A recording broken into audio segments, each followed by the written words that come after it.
পটল আলু তেলে যদি একটু ভেজে রান্না করা হয় সেটা কিন্তু খেতে মাশাআল্লাহ খুবই ভালো লাগে। তো যাই হোক, আজকে আমি রান্না করছি পটল আলু দিয়ে ইলিশ মাছের রেসিপি করব, আর সেটাই আপনাদের সবার সাথে শেয়ার করব। তো সবাই কেমন আছেন? আশা করছি সবাই খুব ভালো আছেন। তো প্রথমে আমি তেল আর পেঁয়াজটা পরিমাণ মতন দিয়ে দিয়েছি, এটাকে একটু বাদামি কালার করে নিলাম। এখন আমি আগে থাকতে পটল আর আলুটা ধুয়ে রেখেছিলাম, সেটা এখন দিয়ে দিচ্ছি। তো তেলে এখন আমি দিয়ে 1 চামচের মতন লবণ দিয়ে দিব। তো দিয়ে এটাকে ভালো মতন একটু তেলে আমি একটু কষিয়ে নেব। জিনিসটা ভাজা ভাজা করে নিলে তাহলে সবজিটা কিন্তু একটু তেলে ভাজা ভাজা হয়, একটু নরম হয়, সেই ক্ষেত্রে খেতে কিন্তু ভালো লাগে, যার কারণে একটু এই কাজটা করে নিলাম। এখন আমি দিয়ে দেবো পরিমাণ মতন মরিচের গুঁড়া 1 চামচের মতন দিয়ে দিলাম, আর দিয়ে দিচ্ছি হলুদের গুঁড়া 1 চামচের মতন, ধনিয়ার গুঁড়া। এখন আমি এটাকে এখন একটু সময় নিয়ে ভালো মতন লাড়াচাড়া দিয়ে কষিয়ে নেব। তার জন্য আমি একটু ঢেকে দিচ্ছি।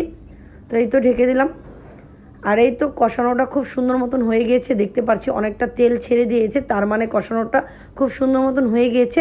এখন আমি দিয়ে দেবো এখন পরিমাণ মতন পানি। তো পানিটা দিয়ে ভালো মতন একটু লাড়াচাড়া দিয়ে মিশিয়ে এখন আমি ইলিশ মাছটা আগে থাকতে লবণ মেখে রেখেছিলাম সেটাও এখন দিয়ে দিচ্ছি।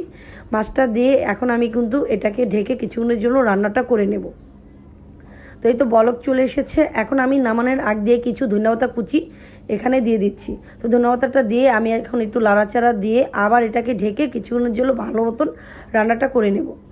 তো এই তো মাশাআল্লাহ পটল দিয়ে ইলিশ মাছের একটু পাতলা পাতলা ঝোলের রান্নাটা কমপ্লিট হয়ে গিয়েছে।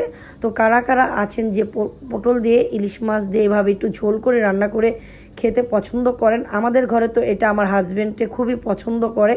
তো যাই হোক, আজকের এই রান্নার রেসিপিটা আপনাদের সবার কাছে কেমন লাগলো সেটা অবশ্যই আমাকে কমেন্টে জানাবেন। আজকের রান্নাবান্না এই পর্যন্তই। সবাই সুস্থ থাকবেন, ভালো থাকবেন। আল্লাহ হাফেজ।